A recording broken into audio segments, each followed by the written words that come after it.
Hello everyone, welcome to chemistry channel. आज हम देखेंगे काइनेटिक थ्योरी ऑफ गैसेस के प्रीवियस ईयर और कुछ इंपॉर्टेंट क्वेश्चंस, उनके सबके सॉल्यूशंस जो नेट, जेआरएफ, गेट और जैम के लिए बहुत इंपॉर्टेंट है। ये हमारा सेकंड पार्ट है और फर्स्ट पार्ट अगर आपने नहीं देखा काइनेटिक थ्योरी ऑफ गैसेस के क्वेश्चन के सॉल्यूशन का, तो लिंक डिस्क्रिप्शन में। तो चलिए स्टार्ट करते हैं। देखिए फर्स्ट क्वेश्चन है कि जो कौन सा फैक्टर अफेक्ट करता है average kinetic energy of gas molecule को। जो हम काइनेटिक एनर्जी है, जैसे ये आपके कंटेनर में कोई गैस है, ठीक है।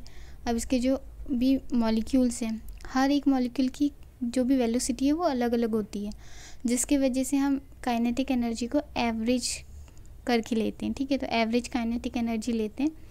तो जो एवरेज काइनेटिक एनर्जी होती है उसका फॉर्मूला होता है 3/2 kT, अगर हम पर मॉलिक्यूल की बात करें, ठीक है। अगर हम मोल्स की बात करें तो वो होता है 3/2 RT पर मोल, ठीक है। अब यहाँ हमसे पूछा है कि एवरेज काइनेटिक एनर्जी ऑफ पर मॉलिक्यूल किस फैक्टर की वजह से अफेक्ट होता है। तो देखिए यहाँ पे एक तो है ये जो आपका गैस कांस्टेंट होगा, ठीक है, गैस कांस्टेंट, और आपका ये आपको वेरिएबल नहीं दिख रहा होगा एक्सेप्ट टेम्परेचर। तो पहला आता है प्रेशर ओनली, दूसरा है both temperature and pressure, neither temperature nor pressure, और टेम्परेचर ओनली। इस इक्वेशन में आपको सिर्फ एक ही चीज़ दिख रही होगी कि जो आपकी काइनेटिक एनर्जी है वो डायरेक्टली प्रोपोर्शनल किसके, टेम्परेचर। तो सिर्फ टेम्परेचर इफेक्ट करेगा, बाकी सब गलत होंगे। आंसर क्या होगा, बी। सिमिलरली ये क्वेश्चन भी ऐसे ही है, बस थोड़ा घुमा के दिया है, काइनेटिक एनर्जी पर mole of an ideal gas, ठीक है। तो ये इसकी बात कर रहा है, बात सेम ही है। ये आर तो कांस्टेंट है, गैस कांस्टेंट, तो 3/2 है, ये भी कांस्टेंट है। बचा कि आपका वेरिएबल टी। तो आपको जो काइनेटिक एनर्जी होगी वो डायरेक्टली प्रोपोर्शनल होगी आपके टेम्परेचर को, तो प्रोपोर्शनल टू टेम्परेचर, ठीक है। अब नेक्स्ट देखते हैं। देखिए आपने देखा होगा इसमें क्वेश्चन तो एक ही, आंसर भी सेम ही है, बस यहाँ पे क्या है, क्वेश्चन को थोड़ा सा घुमा दिया है। नेक्स्ट देखते हैं। देखिए ये है वीरियल एक्सप्रेशन दिया हुआ है रियल गैस का, ठीक है। देखिए एक चीज़ है इसमें जो गलती है वो ये है कि ये वी यहाँ नहीं होगा, वी होगा आपके यहाँ, ठीक है। ये वी स्क्वायर ऐसे होगा। अब आपसे बोला है कि जो बी वी है ये आपका कांस्टेंट है, वीरियल एक्सप्रेशन वो है equal to alpha B P के, ठीक है। तो आपको बताना है कि अल्फ़ा की वैल्यू क्या है। तो सबसे पहले तो आप इसमें क्या करेंगे, देखिए सबसे पहले क्या कीजिए, पी की वैल्यू निकाल लीजिए। पी की वैल्यू क्या होगी, P is equal to R T और वी नीचे, ठीक है। और ठीक है, अब इसमें क्या है कि ये क्या हो जाएगा, 1 + B C B V divided by V plus second equation को ले रहे हैं, ठीक है। अभी हम सेकेंड इक्वेशन के साथ काम कर रहे हैं। सेकेंड इक्वेशन में आपने पी की वैल्यू निकाल दी, तो ये क्या हो जाएगी, सी वी स्क्वायर, ठीक है, प्लस ऐसी, ठीक है। अब जब इसे मल्टीप्लाई करें तो क्या हो जाएगा, आर टी वी, ठीक है, प्लस आपका क्या होगा, सेम यही सब होगा, R T V B V, ठीक है, और वी स्क्वायर हो जाएगा ये, plus R T C V, और ये आपका वी क्यूब हो जाएगा, ठीक है। ये हो गई आपकी इक्वेशन थर्ड मान लीजिए, ठीक है। या फिर हम इसे इसी तरीके से लिखते हैं। अब देखिए नेक्स्ट है आपकी जो आपकी इक्वेशन फर्स्ट है, ये फर्स्ट है, ये सेकेंड है। अभी हमने सेकेंड इक्वेशन पे काम किया और हमने पी की वैल्यू निकाल दी सेकेंड इक्वेशन से, क्योंकि ये भी आपका B V by R T ही है, P V by R T ही इक्वल है, ठीक है। तो अब क्या करेंगे, हम पी की वैल्यू पुट कर देंगे फर्स्ट इक्वेशन में, ये आपका पी है ना, इधर वैल्यू पुट कर देंगे।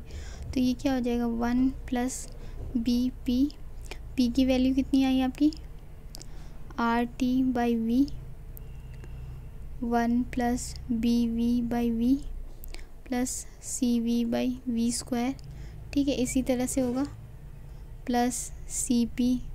अब पी स्क्वायर की वैल्यू सेम यही होगी, R T divided by V, 1 + B V V, ठीक है, plus C V square by V, और प्लस ऐसे ही होगा और इसका स्क्वायर, ठीक है।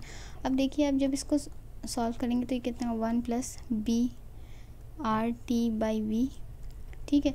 फिर ये और ये इसके साथ, पहले तो 1 के साथ किया तो ये आ गया, फिर प्लस इसके साथ मल्टीप्लाई कीजिए, बी पी बी वी तो कैंसिल, सॉरी वी ये वाला, ये वी नहीं है, ये कांस्टेंट का है, ठीक है, वी और आपका वी स्क्वायर, ठीक है, ये दोनों।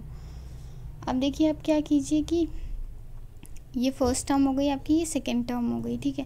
जो ये वाला सेकेंड टर्म है इसकी, फर्स्ट टर्म तो 1 है, सेकेंड टर्म ये है, इसको आप कंपेयर करिए ये जो सेकेंड इक्वेशन है उसके सेकेंड टर्म से। तो इसका सेकेंड टर्म क्या है, B V divided by V, ठीक है, ये है। और जो आपने अभी इक्वेशन निकाली फोर्थ, इसका सेकेंड इक्वेशन क्या है, B P R T by V. अब देखिए वी कैंसिल हो गया, यहाँ पे आपकी बी वी कितने आ गई, आर टी बी पी, तो ये इक्वेशन सेम यही है, ठीक है। अब अल्फ़ा यहाँ पे आपका क्या हो गया, आर टी, ठीक है। तो आपकी वैल्यू क्या, आंसर क्या होगा, डी आर टी। नेक्स्ट देखते हैं। देखिए नेक्स्ट में क्या है, for an assembly of molecules, ठीक है। एम आपका मोलर मास है, टेम्परेचर आपको बताना है कि जो स्टैंडर्ड डेविएशन है वो कितना होगा मैक्सवेल्स स्पीड का, ठीक है। तो इसके लिए देखिए आप जो स्टैंडर्ड डेविएशन लेते हैं,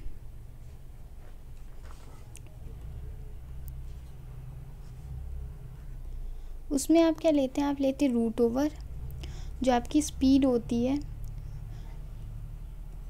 जिसे आप कहते हैं रूट मीन स्क्वायर, और आपका जो माइनस करते हैं आप उससे एवरेज होती है उसका स्क्वायर, ठीक है। तो रूट मीन तो आपको पता है, ये आपकी रूट मीन है और ये आपका है एवरेज, ठीक है। रूट मीन में आप क्या करते हैं, रूट मीन को आपका फॉर्मूला पता है 3RT/m, और एवरेज का भी पता है क्या होता है 8RT divided by pi m root over. अब इन दोनों का स्क्वायर है, इसका मतलब इन दोनों में से रूट हट गया, तो इसका मतलब सिंपल ये आ जाएगा, ठीक है, -8RT divided by pi m। अब इनमें से जो जो कांस्टेंट है या जो जो सेम है, सॉरी कांस्टेंट तो नहीं बट जो जो कॉमन है वो आप एक साथ ले लीजिए, 3 - 8 डिवाइडेड बाई पाई, और ये आप कॉमन बाहर और आप कॉमन ले लीजिए RT डिवाइडेड बाई m, ठीक है। तो ये RT डिवाइडेड बाई कॉमन तो ये सब में आया हुआ है, तो ये आपने कॉमन ले लिया। अब जब आप इसको सॉल्व करते 3 - 8 बाई पाई रूट ओवर, इसको जब आप सॉल्व करेंगे तो आपको देखेंगे आपका इक्वेशन आती है जो होगी, आप इसे कैलकुलेट करिए, या तो 3.14 का वैल्यू डाल दीजिए या फिर 22/7 इसकी डालिए, और जब आप ये पूरी सबको कैलकुलेट करेंगे तो आपका आंसर आएगा 0.7, तो आपका आंसर हो जाएगा ए। तो चलिए नेक्स्ट देखते हैं। देखिए नेक्स्ट से आपको रेशियो पूछा है, ये देखिए ये जैम में भी आया है, ठीक है। रेशियो पूछा है कि रूट मीन स्क्वायर वेलोसिटी का एवरेज वेलोसिटी के साथ, ठीक है। तो इसमें क्या है, सिंपल वापस से आप फॉर्मूला डालिए। देखिए आपको इतना प्रैक्टिस करना है कि आपको याद हो जाए, आपको याद करने की ज़रूरत ना पड़े, ठीक है। अब कॉमन क्या है वो आप, अब एक ही, हम ऐसा मान के चलते कि एक ही मॉलिक्यूल का हमें पूछ रहे होंगे, ठीक है। तो मास RT सेम, ठीक है। तो आपका ये कितना आया, √3 divided by root over 8 by pi, ठीक है। अब क्या आप इसे कैलकुलेट करें, √3 तो हम पता है 1.73 होता है, √8 बाई पाई, आप इसे कैलकुलेट करके देखिए तो कितना होता है इसका, √8 डिवाइडेड बाई रूट पाई,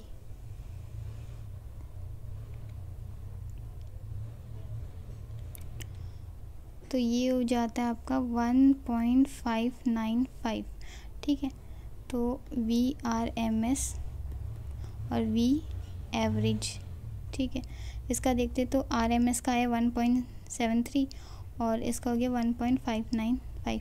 आप देख रहे होंगे हर जगह 1 है, इस 2 के बाद 1 है, और ये देखिए 2:1 है, ठीक है।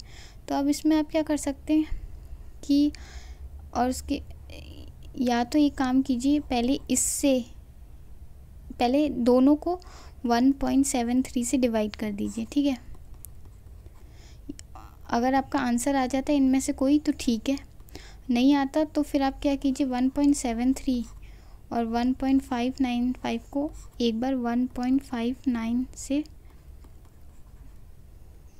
डिवाइड करके देखिए। पहले तो करेंगे इसका क्या गया 1:2, आप 159 को डिवाइड करके देखिए 1.73 से, तो ये आ रहा है आपका 0.92 समथिंग आ रहा है। ठीक है, अब अगेन आप क्या कीजिए इससे डिवाइड करें तो 1.73 को डिवाइड कर दीजिए 1.59 से, तो ये आ जाएगा आपका 1.088 इस टू, ये तो 1 होगा तो 1। ठीक है, अब देखिए पहला वाला ये हो रहा है, ठीक है, ये वाला ये आपको 0.92 कहीं पे भी दिख रहा है? नहीं दिख रहा है, हर जगह 1 पॉइंट ये दिख रहा है, तो इसका मतलब ये तो होगा नहीं, मतलब हमने दोनों को 1.59 से डिवाइड किया है। तो इसका ये वाला रेशियो आपको कहाँ दिख रहा है? ये देखिए, ये दिख रहा होगा 0.86:1।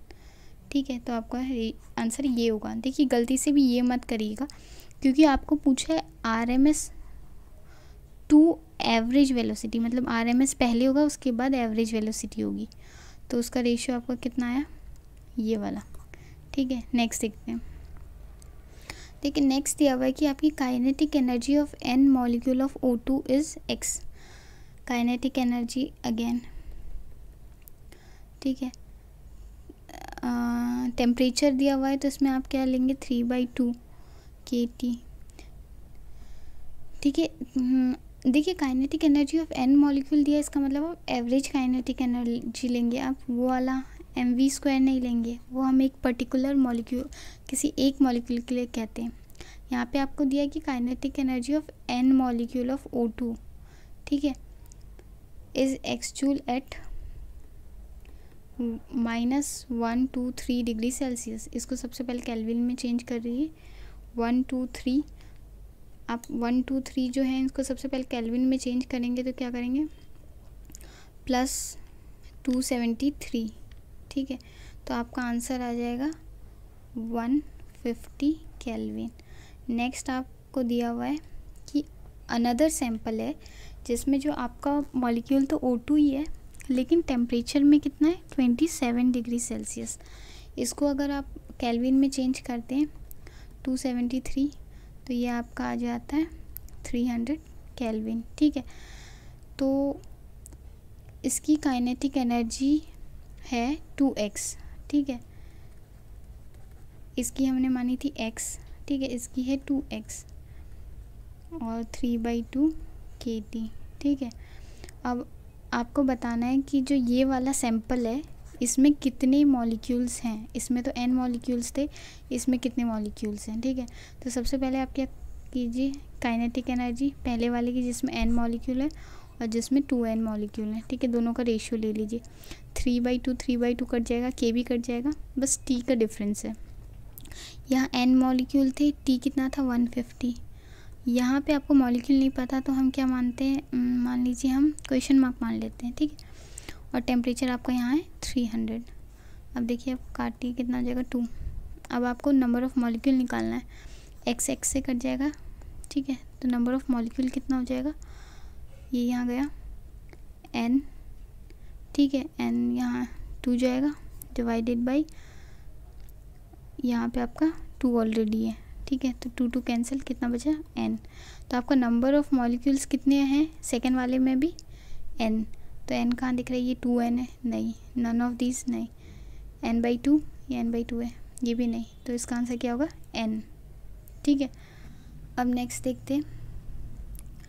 देखिए नेक्स्ट क्वेश्चन देखते हैं। नेक्स्ट में दिया हुआ है आपको kinetic energy of any gas molecule eight 0 degree Celsius. ठीक है, तो देखिए बहुत लोग क्या करते हैं, अगर उनको फॉर्मूला नहीं पता वो 0 ही मान लेते हैं। वो क्या करते हैं 1/2 mv² वाला फॉर्मूला लगाते थे काइनेटिक एनर्जी में। ठीक है, जो इस केस में बिल्कुल गलत है। इसमें आप काइनेटिक एनर्जी का फॉर्मूला लगाएंगे 3/2 kT।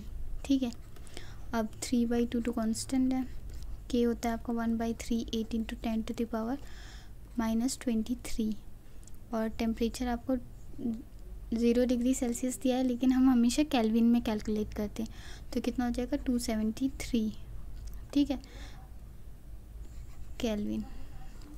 अब देखिए, आप जब इसे कैलकुलेट करेंगे, सबसे पहले तो देखिए जैसे आप इसे कैलकुलेट करेंगे तो इसका आंसर आ जाएगा 5.66, ठीक है, इंटू 10⁻⁻21, ठीक है। आपका 23 होगा और यहाँ पे एक्चुअली में आपका आंसर होगा 566 समथिंग पॉइंट समथिंग इंटू 10⁻⁻23, लेकिन आप क्या कीजिए 2 पॉइंट अगर ऐसे कर दें तो ये जगह 5.6 इंटू 10⁻⁻21, तो आपका आंसर होगा ये। देखिए नेक्स्ट क्वेश्चन है कि आपसे पूछा है a mono atomic gas, di atomic gas और ट्राई एटॉमिक जो गैस है उनको मिक्स कर दिया गया है, ठीक है। ये मोनो है, ये डाई है और ये ट्राई है, इनको मिक्स कर दिया गया है और आपको Cp और Cv की वैल्यू निकालनी है, क्या होगी इनके मिक्सचर की। तो देखिए सबसे पहले तो हम कर लेते हैं, हमारे पास मोनो है, डाई है, ट्राई है, ठीक है। अब बताइए जो डिग्री हम Cv कैसे निकालते हैं, पहले डिग्री ऑफ फ्रीडम निकालेंगे। पहले जो भी हम 3n लेते हैं, ठीक है। मोनो में कितना होता है 3 × 1, डाई में कितना होगा 2 एटम होंगे, ट्राई में कितना होगा 3 एटम होंगे, ठीक है। जो मोनो का होगा वो तो 3 हो जाएगा, इसका कितना होगा 3 × 6 और इसका कितना होगा 3 × 3 आपका 9 हो जाएगा। देखिए अभी इस केस में हम क्या करेंगे, वाइब्रेशनल डिग्री को जनरली हम नेग्लेक्ट करते हैं, तो सबसे पहले हम इसमें क्या होगा ट्रांसलेशनल 3 ही है सिर्फ डिग्री ऑफ फ्रीडम, तो सिर्फ 3 ही आएगा। इसमें कितना होगा, पहले 3, डायटोमिक है तो डायटोमिक रोटेशनल क्या होता है, डायटोमिक में लीनियर है तो लीनियर रोटेशनल का कितना होगा 2, अभी वाइब्रेशनल नहीं ले रहे, ठीक है। अगेन ट्रांसलेशनल तो 3 होता है सबका। अब देखिए ट्राई एटॉमिक है, ठीक है, ट्राई एटॉमिक को जनरली हम क्या लेते हैं, लीनियर नहीं लेते हैं, ठीक है। तो अब इसमें क्या हो जाएगा आपका रोटेशनल डिग्री ऑफ फ्रीडम 3। अब इंडिविजुअली पहले इनका Cv निकालिए, Cv कितना होगा 3/2 RT ले लेते हैं, ठीक है। अब एक चीज़ देखिए आप ये जो है आपका जो पहला जो एक कंट्रीब्यूशन होता है ट्रांसलेशनल का वो 1/2 RT होता है, वाइब्रेशनल का भी 1/2 RT होता है, ठीक है। तो जनरली अब हम सिर्फ ट्रांसलेशनल और रोटेशनल देख रहे हैं, तो हम ये दो देखते हैं, ठीक है। अब Cv इसका कितना आ गया, ये इसका Cv देखेंगे तो कितना होगा 3/2, ठीक है, RT प्लस देखिए ये तो अभी हम इसकी टोटल U निकाल रहे हैं, इंटरनल एनर्जी निकाल रहे हैं, ठीक है। Cv रोटेशनल का क्या होगा 2:2 RT, तो ये हो जाएगा 1, ठीक है। इसमें क्या होगा 3/2 RT प्लस इसमें क्या 3/2 RT, ठीक है। अब देखिए इसका टोटल कैलकुलेट कर लेते हैं, U इसका तो 3/2 ही रहेगा, इसका अगर हम कैलकुलेट करें तो ये होता है 3/2 1 RT, तो ये हो जाएगा 2, LCM ले लेंगे 3 + 2 RT, ठीक है। इसका U इतना आया।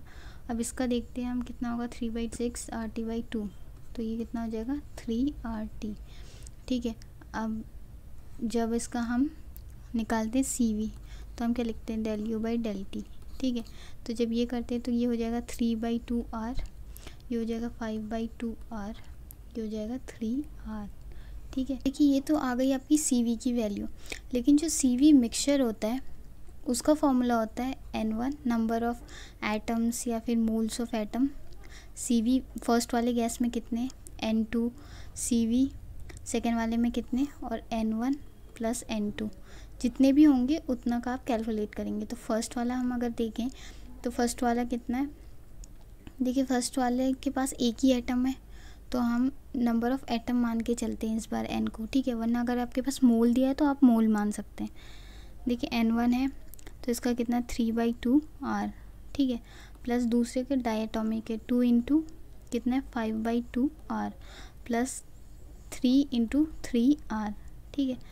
अब इसको डिवाइड कर देते हैं 3 4 5 6 एटम्स हो गए, ठीक है। तो अब जब इन्हें कैलकुलेट करते तो आपका आंसर आएगा 0.5 और उसको डिवाइड कर दीजिए आप 6 से, तो आपकी वैल्यू हो जाएगी टोटल 2.088, ठीक है, 2.088। अब देखिए इसमें क्या है कि आप जब CP निकालते हैं, यहाँ कर लेते हैं। अब CP जो निकालते हैं वो होता है CV प्लस R, ठीक है।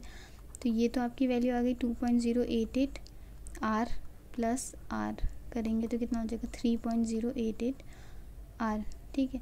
अब CP बाई CV कर लीजिए, R तो कैंसिल हो जाएगा, लेकिन आपका जो होगा ये होगा। अब आप क्या करेंगे, सिर्फ नंबर आपके बचेंगे 3.08 डिवाइडेड बाई 2.08 जो आपकी वैल्यू है। तो जब आप इसे डिवाइड करेंगे तो ये आ जाएगी, ये होगी आपकी 1.48 के करीब, ठीक है, 1.48 के करीब होगी। अगर आप और प्रिसाइज कैलकुलेशन करते हैं तो ये आपकी वैल्यू 1.42 के करीब आएगी, ठीक है। तो देखिए यहाँ तो 1.6 है, 1.3 है, 1.4 इन दोनों में से है, लेकिन आपको 1.48 आ रहा है तो आप मोर प्रिसाइज इसे मान सकते हैं, ठीक है। हमने यहाँ कोई कैलकुलेशन गलती की होगी, वरना आपको एग्जैक्टली वैल्यू 1.42 आ जाती, ठीक है। एक्चुअली पॉइंट का है तो पॉइंट में थोड़ा बहुत ध्यान से करना होता है कैलकुलेशन, वरना आपकी थोड़ी भी पॉइंट की वजह से गलत हो सकती है। तो देखिए नेक्स्ट देखते हैं। नेक्स्ट में आपको दिया है तो कॉम्प्रेसिबिलिटी फैक्टर ढूंढना आपको आइडियल गैस का। जो कॉम्प्रेसिबिलिटी फैक्टर होता है उसे हम Z से डिनोट करते हैं, जो होता है PV/RT, ठीक है। और अगर हम आइडियल गैस की बात करें तो आइडियल गैस में आपको पता है एक इक्वेशन है फेमस, जो होती है PV=nRT। अब यहाँ पे 1 मोल के लिए देखें तो 1 मोल के लिए हम क्या लिखते हैं, PV=RT, ठीक है। तो अब मैं यहाँ पे PV के बदले RT लिख सकती हूँ। मैंने PV के बदले RT लिख दिया और नीचे तो RT है ही, तो ये दोनों कैंसिल होकर कितना होगा 1। देखिए जो Z होता है कंप्रेसिबिलिटी फैक्टर वो हमेशा 1 होता है आइडियल गैस के लिए। आप ऐसी इक्वेशन देखते हैं, जो ये लाइन होती है ये आइडियल गैस के लिए होती है, ठीक है, Z की। और जो रियल गैस होती हैं वो थोड़ी बहुत ऐसे डाइवर्ट होती रहेंगी। ऐसा कोई इक्वेशन आपने ग्राफ देखा होगा, ऐसा ग्राफ देखा होगा आपने क्लास 12 में, तो ये कॉम्प्रेसिबिलिटी फैक्टर का ग्राफ होता है। ये जो लाइन होती है ये =1 दिखाती है आइडियल गैस के लिए। नेक्स्ट देखते हैं। देखिए जो नेक्स्ट है ये आपके लिए होमवर्क है। ऐसा क्वेश्चन हम आगे कर चुके हैं, तो आपके लिए आप एक बार इसे ट्राई करके देखिए, आप फिर देखेंगे आपको समझ आ रहा है या नहीं आ रहा। ये देखिए एवरेज काइनेटिक एनर्जी निकालनी है आपको, डबल होगी, हाफ होगी, या कैलकुलेट नहीं कर सकते, या चेंज नहीं होगी। इनमें से आपको बताना है कि आंसर क्या होगा। सिंपल आपको दिया हुआ है टेम्परेचर सैंपल का, पहला T1 है 127 डिग्री सेल्सियस, उसके बाद बढ़ गया 527 डिग्री सेल्सियस में, ठीक है। अब देखिए सैंपल है, सैंपल ऑफ गैस मतलब एक ही सैंपल है, इसका मतलब आपको ज़्यादा कुछ नहीं, T1 और T2 पता है तो आप K1 K2 निकाल लेंगे, ठीक है। तो चलिए वीडियो यहीं तक थी। अगर वीडियो आपको अच्छी लगी तो please like, share and subscribe the video. Thank you.